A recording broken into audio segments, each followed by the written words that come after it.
G'day. Are you listening to understand or to reply? G'day. Quick gym session this morning before heading off on what is a, let me think about this, 45-minute cab ride to the airport, 2-hour wait, 6.5-hour flight to Narita, to Japan. So what's that? It's about 9.5 hours. Then I've got, I guess, a 1-hour transfer from Narita Airport to Haneda. So we're at 10 and a bit, probably close to 11. Probably by the time you add in all of the waiting around, it's probably a 12-hour journey till I get to lay my bag down at Haneda Airport, where I'll be staying tonight. And when I say lay down my bag, it is Japan, so I might not even be able to lay down my bag. I might have to sit it in the corner. Anyway, point being, that was a quote from Stephen Covey, who was the author of the book 7 Habits of Highly Effective People.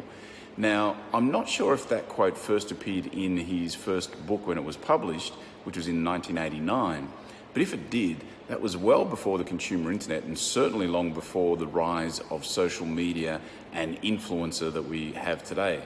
And I would argue that in today's world of social media and of influencers, it's probably more relevant than ever.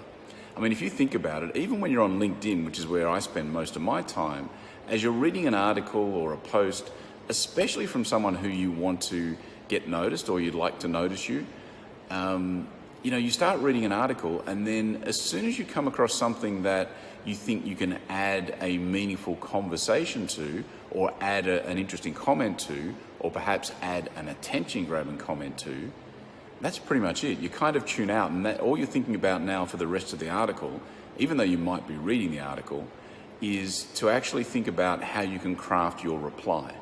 And you're replying to what? To help you understand? Or are you replying just for the sake of getting some attention? So I think that's an interesting little perspective to maybe take with you on this dark Sunday morning here in KL, although it'll probably be Sunday evening by the time I get to post this. So a thought for you to mull over on your Sunday morning coffee, or maybe your Sunday evening cocoa, depending on where and when you happen to get this. Alrighty, that is it for today. I do thank you for tuning in, and I will be back again tomorrow from Japan. See ya.